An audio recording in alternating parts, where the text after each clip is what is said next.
Team Archon's turn to ban. compLexity's turn to pick.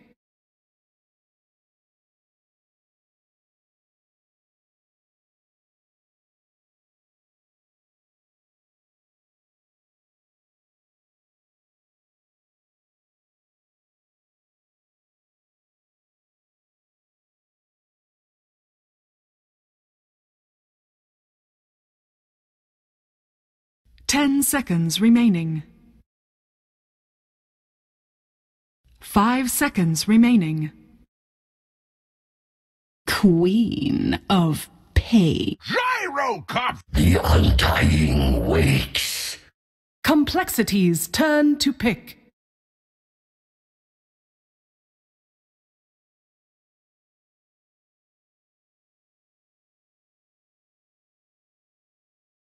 Hello everyone and welcome back to the TI5 America Qualifiers Grand Finals. It's NAR version 2 taking on compLexity. We are already into game number 3 of this best of 5. I'm Dakota Coddle Guy. That's Capitalist. We are Coddle Cap. I don't know. I try to think of something on the fly. Kappa guy? Kappa Guy. Yeah. Kappa Guy. That could work. I like that. All right, so real quickly, I want to go over a couple of things because I took the break to be able to talk to Blitz, and I wanted to make sure that he felt like my analysis, like he agreed with what I saw in the draft and what other things he kind of noticed. And I think the one thing that we really settled on is, one, the North American rejects, and I kind of disagreed with him, but it makes sense. North American rejects are basically picking up heroes that are meant to counter what a compLexity are doing. And I think that they're, in my opinion, they're not countering the style of compLexity enough. I think they're focusing too much on the heroes. But North American rejects are basically playing to like counter individual heroes, right? And using their individual talent to hopefully be able to like carry them through, right? If you look at the North American Rejects team, they've got a star-studded lineup here. Some of the best people you can get outside of Evil Geniuses in North America. Yeah, exactly. And compLexity, they've got really great players, but they can't quite match up when it comes to individual talent. In my opinion, North American Rejects just 5 on 5, right? So North American Rejects are not really picking necessarily to fit their own style or anything, right? They're just countering like hero pickups and trying to use their talent to be able to establish enough of a laning phase advantage that they move on from there. But they're really just not playing a specific style of their own, and it's a very different mindset, right? Yeah. In North American Rejects, that last game, they picked up 2 supports that didn't do any damage, and compLexity with the last big Dragonite, which was brilliant, by the way. coL.Swindlemelonzz is doing a great job drafting. That last big Dragonite, like, what do you do about that? They're just going to 5-man into you. If the laning phase goes at all decent for compLexity, they 5-man down towers really easily without any damage out from your 2 supports. There's no way you can actually take those kind of pushes, especially with the Dragonite on the front lines like that, and they just end up falling apart real quickly. I'm sure you're adding on top of that, of course, the feelings from these players and the conditions that unfortunately they've been thrown into. That is just got to be mentally tearing for especially a team like North American Rejects. So you have to factor that in. I'm sure everyone was hoping that this would be more of an even playing field, so we can only continue to hope that things will be as smooth as possible as we continue on forward. But this is their time. If North American Rejects want to be staying alive in the series, they better put together the 5 best heroes they can and play their absolute A+ game to just stay alive. And compLexity, they just need to keep doing what they've been doing, and the formula they've had to keep fighting as hard as they have. They've looked like the best team so far in the qualifiers for America, and we'll see if they can do it on here. So talking about the actual draft here for game number 3, compLexity get to open up once more with the Queen of Pain, another Nature's Prophet grab for them, so a bit of the same of what we've seen previously. And then on the side of North American Rejects, they get their precious Gyrocopter they love to go for, but this time they get to get Undying. These are like the 2 big bad boys of 6.84, especially when it first came out, and now they followed up with even more aggression, the Spirit Breaker. I'm already feeling so much more positive about the North American Rejects lineup than I did in the previous 2 games, because Gyrocopter, like, picked up by them, yes, it's a power hero, and it does do a lot of damage in the early game, but I don't feel they really had the heroes to back up the Gyrocopter necessarily when it came to 15, 25-minute fights. The Undying is automatically like a team fight winner. Like, he's one of those rare heroes that you just cannot fight into at 15, 20, 25 minutes because he's just so dominant in 5 versus 5s. Unless you get the right kind of initiation or are just very, like, you're very good as a team to be able to play those kind of 5 versus 5 team fights, I think Undying Undying should come out on top pretty much almost every single time. Tombstone and Decay are both incredibly strong abilities. The Spirit Breaker added on top of that is a decent early game hero as well. If he gets the right kind of charge, he's incredibly disruptive in 5 versus 5s. And now they're going to go for the Witch Doctor. A little bit of added sustain, slight lack in damage pre-level 6, but I don't think that'll be a problem this time around. Complexity, though, going with the Keeper of the Light. This PL. spam, yeah, I'm feeling like a Phantom Lancer absolutely is going to be picked up for Complexity. Plus, they have incredible split pushing power with the Dangerous Prophet and the relocate, or not the relocate, but the recall coming out from the Keeper of the Light. I mean, the first thing that popped in my mind, aside from God, that's a handsome looking hero, is Zyzz PL. He loves the hero. If there's an opportunity to play it, that seems suit fit. Well, what do you know? Yep, that. Not a big surprise. No, but absolutely not. It's a very good comfort hero for him. I don't get to see Complexity run Keeper of the Light very often. Believe me, Cap, I keep tabs of who plays coDle when and where. So I'm very curious to see how they're going to be utilizing it. You know, you see a bunch of funky, fresh stuff. Evil Geniuses occasionally on the dire side like to do a jungle Keeper of the Light. I don't think this is that kind of game. Who knows? Maybe it could be. They did ban out the Bounty Hunter. That seems a bit peculiar to me.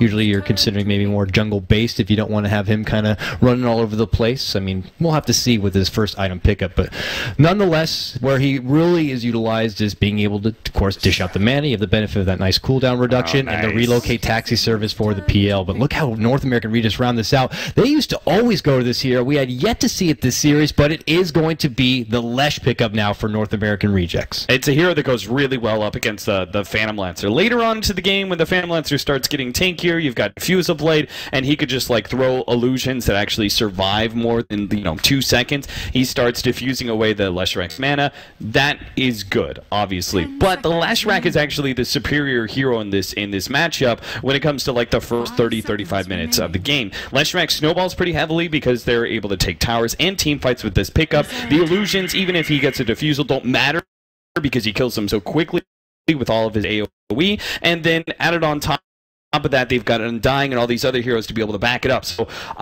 I think that North American Rejects did the best they could. Complexity with the last pick, Phoenix, team fights, I'm liking it. I think it's really good when you are going up against the Undying, right? Because the Supernova counters the Tombstone in a way, right? The Tombstone's laid out. You say, this is our battlefield.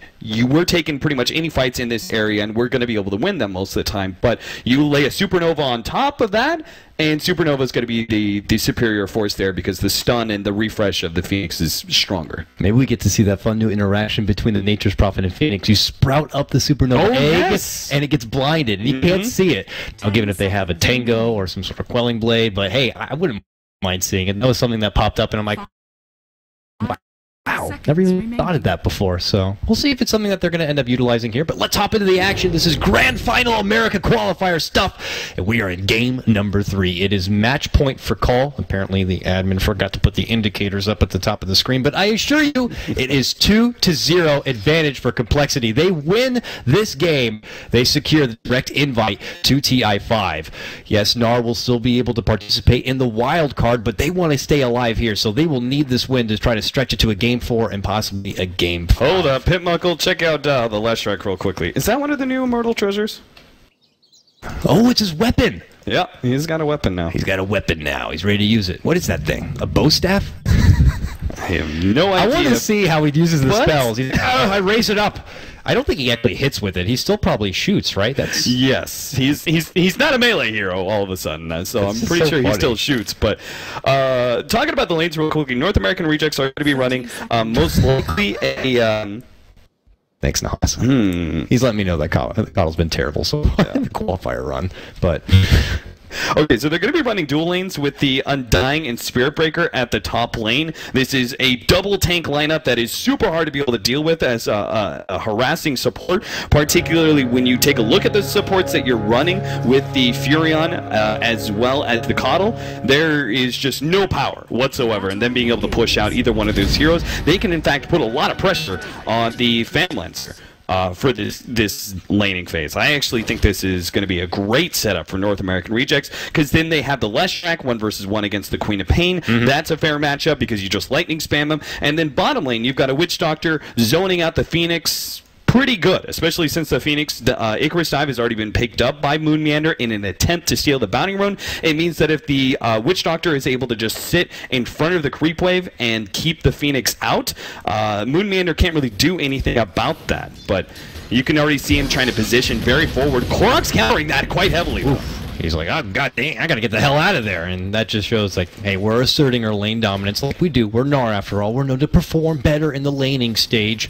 So they want to try their best to kind of keep up that forefront. It forces Moonmeander to go early into his salve. So with that, he only has limited regen left, I'd imagine. But we could see some action at the top lane. It's an Undying and a Spirit Breaker, after all. This seems like one of the more manliest, duos you could ask for. Oh, yeah. Real quickly, I want to highlight the very smart thing that Moonmeander did in that situation. If he got set up in this static, like, oh, the Witch Doctor is keeping me from getting close to the creep wave, he's never going to be level 2. What he did is playing very aggressively, forced the Witch Doctor to kind of fight him with the creep wave right next to him, and also forced coRock to come and help him out. The moment he uses Rocket Barrage, though, it means the wave is going to push, guaranteed. So Moonmeander still gets his level 2, which is critically important. Oh, look at that. He's going to go with the early Maldic, but look who suddenly shows up. ZfreeK. A wild ZfreeK appears with a teleport, and now it's the Witch Doctor's in trouble. He's going to get the first blood with it. Oh, a bit of an overdrive coming out. They're going to be able to follow up with the Sprout quickly. They're going to eat the tree and run away, but it's first blood drawn for the second game straight to compLexity. Yeah, that is a huge win. Them diving so deeply, and I'm not entirely sure why they felt the need to put so much pressure on the Phoenix when it was pretty clear they weren't going to be able to get that kill. They just wanted to chase him out of experience range so badly that they put themselves in a really bad position. I don't know if they're trying to put too much pressure on themselves to perform, but you got to remember, Nature's Prophet's still in the game, and he can be there in a moment's notice. Look at this Swindle jumping out in front to go to Ush here. This is very uncharacteristic. Ush will go down. Oh, man. Swindle taking it to Ush in the mid lane is going to get the second blood of the game for compLexity. Yeah, you just cannot afford, like, the Leshrac can just spam out the lightning, but that doesn't necessarily mean you can assert lane dominance and sit so far forward, particularly against the Queen of Pain, who was able to utilize the distance between you and the tower to her advantage. Being able to blink ahead of you and just essentially right-click you that whole entire time is something that only a few heroes in the middle lane can really do, such as Queen of Pain and Pop. Leshrac being too far forward, Ush goes down, and the laning phase looking pretty rough, despite the fact that I felt like North American Rejects did a good job with their draft, but things are not looking so good right now. I don't want to say it almost feels a bit tilty here for NAR. This is very uncharacteristic. Ush, known lane dominator. I mean, they have to be tilted, right? I mean, this is probably the most tilt-worthy scenario I have ever seen. Can't blame them in professional Dota. Yeah. I mean, these guys have been playing Dota for so long today.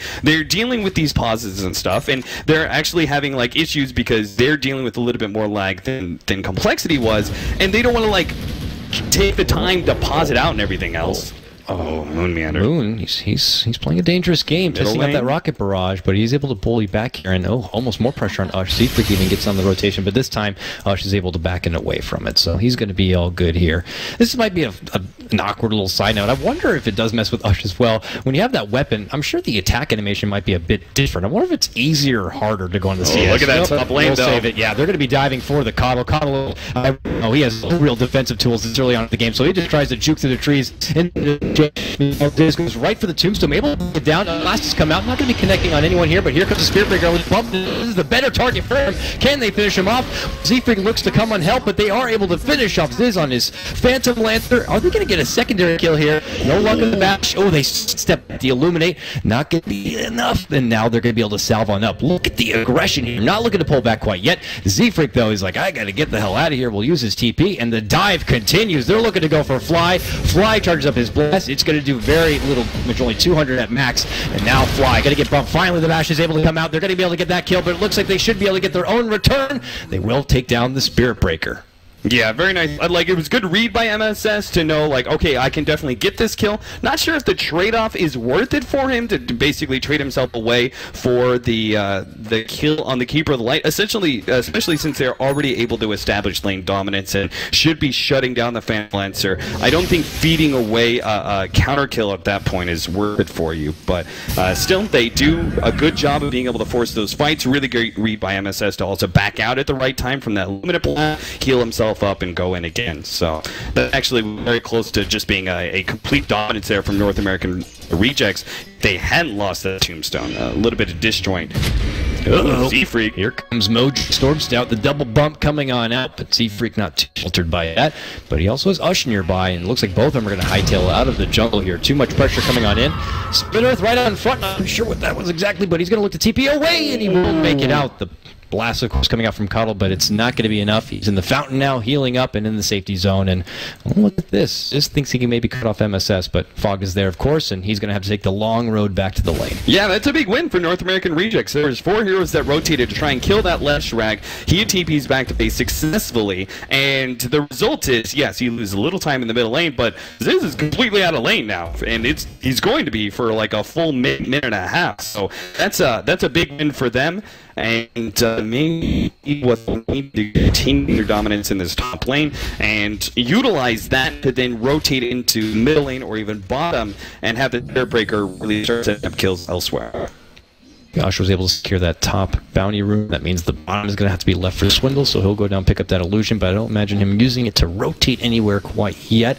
And Fly, UCC in the top lane, just doing his best to kind of build back the creeps. He'll be able to get some XP himself. I'm actually curious to see, is he going to be going an early value into the mana leak here? It's one of those things you can't underestimate. It gets the full mana drain potential right at level 1. Yeah, the range can be a bit dinky, but it can be very useful. Maybe situations like this, they're trying to make a run for it. And watch for the claw bottom, though.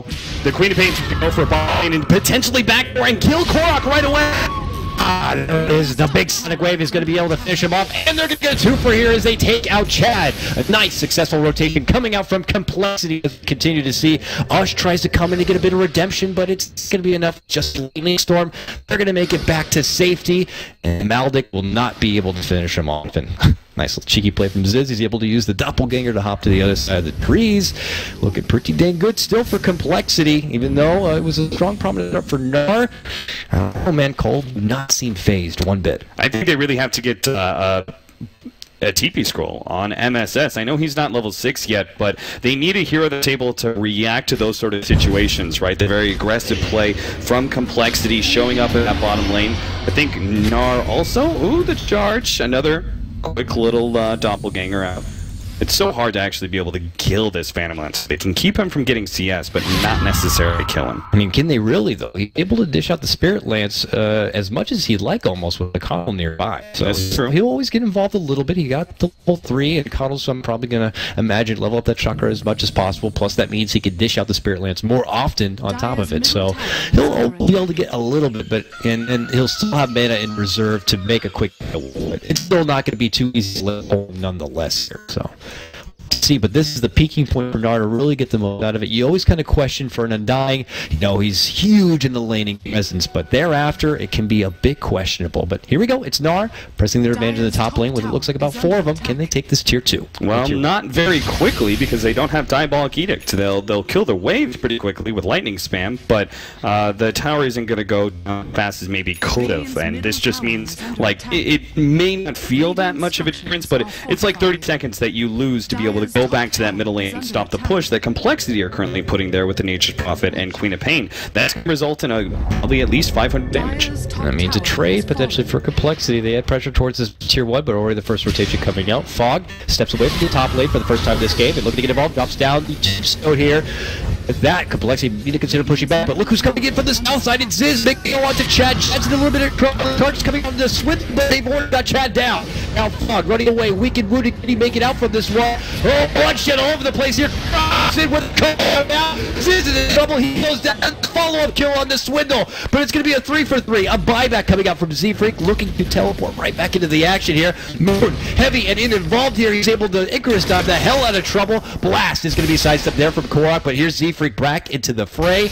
Gets the Sprout off, but there's going to be no additional follow-up, so the buyback might be all for nothing at that point. I mean, the teamwork there from compLexity was so good. I mean, even just that last little play didn't result in the kill in the Gyrocopter, but like Moonmeander dishing out as much damage to Korok and then getting away, it was a little bit dangerous, a little bit of a risk, but he dishes out enough damage to the Gyrocopter, then Z-Freak is then able to tap into that fight and go for the Gyrocopter, and you know, if you'd actually brought him a little bit lower, Z-Freak could have committed for the kill on the Gyrocopter, and it would have been a huge play. But I just that to show how well compLexity are playing and just being able to read situations really well. Swindle commits almost everything for and they're not going to be able to get the kill, but my god, NAR hit pretty damn hard. They're going to even have to consider pulling. But not MSS. He's looking to get involved right now. He charges on forward to go for Swindle. Swindle's able to blink to get to the high ground here. Moonmeander committed in this one. Nice Illuminate comes out from the coddle. And with that, they'll have to pull back and away. No one goes down. Oh, Fog actually ends up going down. Yeah, Dying ended up coming back because he's got Tranquil Booth. He also has Soul Rip, expecting, okay, I'll be able to kill myself, and then the Furion ultimate cuts his life short. Oh, man, that is unfortunate there for Fog. He gets dropped 5-9, now your new score, but the big breadwinner still top of the net with belongs to Ush and Korok all the meanwhile, so still holding strong here. You see the charge coming out from ZfreeK. Rotations are coming in here. ZfreeK can't hang around too long. Or can he? Swindle's looking to come on in. They're moving in. Sprout going to be on Fog. They got a nice supernova from behind Fog. He's in a bit of trouble, forced to drop down the tombstone, and there comes the bump through from MSS, making a go on to ZfreeK here. They got Fog down in the meantime. Here comes the call down from Korok, but he does not have a whole lot of extra to offer, and it looks like NAR going to be coming up short in this bottom fight. Zyzz steps in, gets off a nice Spirit Lance. Chad eating a bit of damage with the urn, in a bit of trouble here.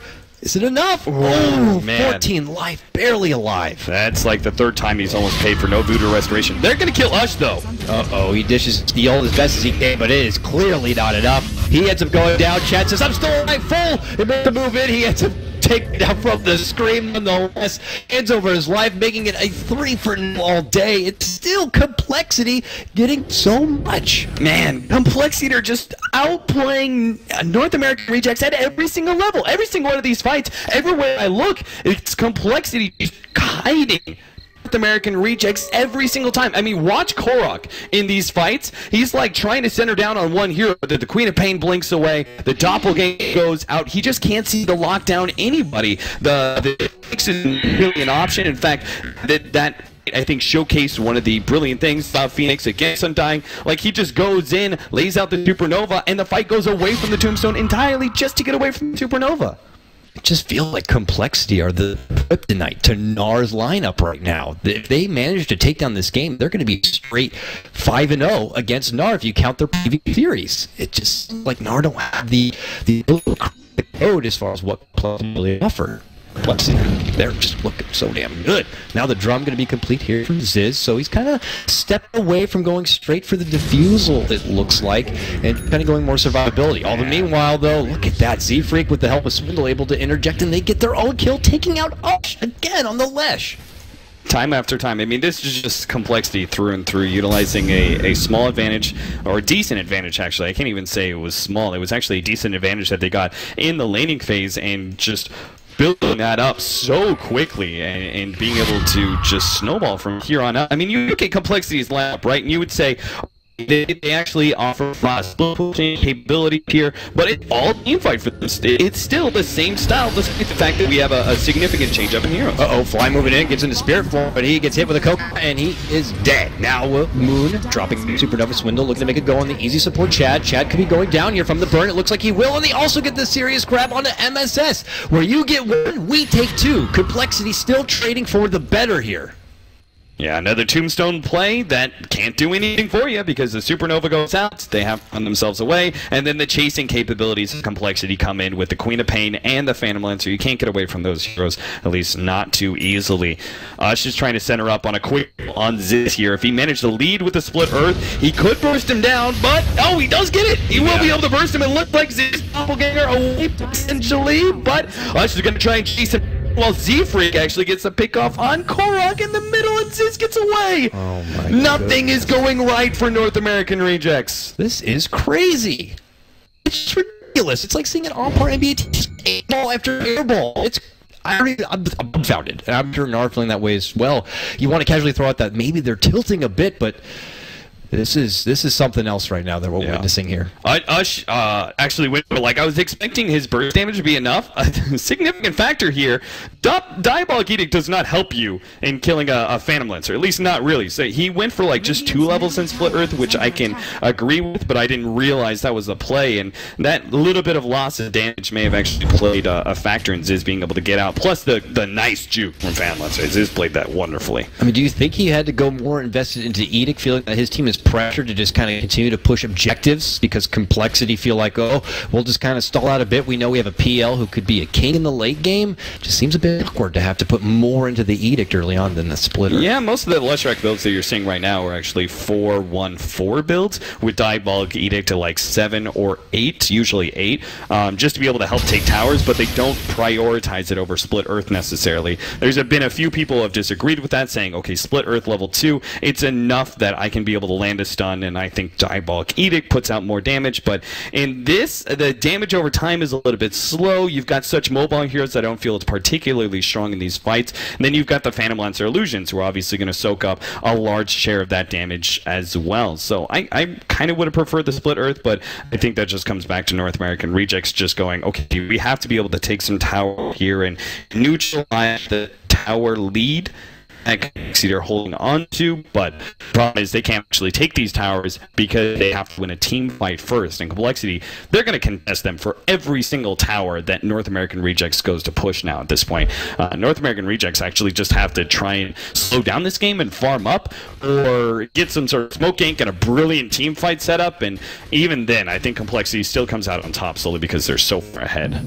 Just a mild pause, a little bit of a hiccup there. Whew, thank goodness. We'll be able to get right back into the action here, but it's still no surprise. compLexity well ahead. Moonmeander, he's able to throw together the Midas, and in good time, that means he gets to bring in so much more XP. He's actually already level 11. That's like a big milestone when you're playing a Phoenix. You need to get all those extra hits so that your egg is just not that fragile little piece of glass. Now it's going to take a whole lot of extra effort for NAR to really break down that egg. And the longer, as we already have seen, the longer it's able to dish out that serious damage, the more devastating it could be. So there's Quark's build. He's get the phase boots, a bracer, and a Sange, and going to be building into the S&Y next. Not a big surprise. His early stats are obviously meant to be able to help them win the fights, but they aren't doing so, which just means that he's going to be suffering even more later on. Well, they have vision on Swindle because of the charge, but she is still looking to charge on forward for Korok. Korok going to be eating that Supernova, but he's able to move on in. They get the kill on the Swindle, it looks like. But here comes the return fire. The Supernova egg, will it be popped? Oh, no, no! The last second is able to get out. That means he can escape with the Icarus dive. Steps back, big beam. Gets a triple kill for Moon. But here comes Fog in return, gets his own double. And now they see Fly. Fly going to get bumped back a bit, but they're not looking to interject on him quite yet. Now it's Fog in trouble. Z-Freak shows up as always, and they're going to be able to get that kill. And when the dust settles, it's a 4 for 2. Yeah, I mean, it was a good start for North American Rejects, but the Supernova popping there killed the whole entire fight. If they'd actually killed the Supernova, then Z-Freak has teleported in and put himself at serious risk, but the early level 2 Supernova played a huge factor, and again, the Snowball, there's no other way to describe it, right? They just start out with something small, and then even just something like getting your level 2 ultimate wins the fight heavily for you. MSS playing with fire here. Charges on forward. Confident. Yeah, you got some serious problems when you just go for a charge TP out and you can't even make it out. Oh boy, this is not right. This is not right at all. Their tier 2 goes down. Ush is trying to slow them down, but it's not working out right now. Lightning Storm not even going to be connecting. Splitter also. Oh, this is just fumbling one thing after the other. Very unfortunate here for NAR. The compLexity almost moving in circles around them. They get what they want and they get out clean. Yeah, and they've got even more chasing capabilities with the Rod of Atos pickup. Not sure what that was, though. I had Swindle getting picked off. Doesn't get out quite clean. I'm presuming he was hiding in the trees and he somehow got spotted, but they are going to have an Orchid up quite soon for Swindle. They almost have the Diffusal for the Phantom Lancer. I mean, Phantom Lancer is joining them and helping them win fights already. Diffusal Blade is going to be huge once it's up. If this game had gone how I predicted, like, Phantom Lancer, that pickup wouldn't have been as big, but they're already dominating the fight so heavily that, yeah, that break, that purge, I'm forgetting the name of it, but the active that is allowing you to kill that mana is actually going to be playing a very big factor, because it seems like North American Rejects are not winning the fight. Feedback. There it is. Or mana break, I'm sorry. Feedback is the old Dota 1 name for it. But they're not just, like, they're not winning these fights heavily enough. The illusions are still looking very healthy, and he can just sick them on whatever heroes he wants to. The way I thought this was going to go with North American Rejects getting ahead. Z.Freak, boom! Maybe this is a big pickoff. Bumps him back. He's forced to pop the blade. He'll try to get away, but the coconut's there, and he'll try to TP away. Not going anywhere, sir. They dish out a lot of hate. You can feel it. Just NAR. Just, I gotta get something going. Well, they're able to get something there. They take five heroes, and they barely kill a Furion. Oh, barely. He almost TP'd out. That's gotta hit him into the morale pretty hard. That one kill, by the way, results in a 1,600 gold swing. One kill at 19 minutes. Well, they'll need a couple more of those. Let's see if they can get it. They'll need about a dozen. All right, defusal complete, so that just significantly enhances all the damage from himself and, of course, all those illusions in a veil quickly thereafter. Yeah, I mean, this is, I like this pickup quite a bit. When you're so far ahead, you're able to really utilize. Normally you expect, like, Scotty or something like that. Ush is caught. Yeah, he's caught out. They move him from behind. They're going to be able to catch him out. Even a blast coming out through. He has nowhere to run, nowhere to hide except throwing into his own grave. He's going to be dropped. Credit, of course, to that ward to spot him on out. And you're going to be losing the precious Flash. Oh man, just one after the other. Nobody is safe. Z.Freak's there to cut him on off. He's going to be forced to soul rip, drop down the tombstone, and he is trying to hightail it out. Hiding in the trees. There's nowhere to hide when we break down those trees, but here comes help in the form of MSS. Charging on in, but it's not enough to save him. Fog, double sprout going to be caught between him and Korok. The A going to be unleashed here. Rush ends up going down. Same with Fog, and now Korok going to be dropped. MSS in trouble. He's gone down. I think this might be quickly over, Cap. This is looking like a Quinn 3-0 sweep, and it's over. They're done. They are broken. North American Rejects, I mean, everything feels like it's against them. Whether it was like just some of complexity's like stellar play, but their play style was clearly well set up against North American Rejects, and either whether it was their style, but also like some of the drafting, and then they've got just such a long day that they had, and all the pauses and lagging and everything else, man. It's just everything was set against North American Rejects that I just don't know how they could have won. But compLexity looking as cool.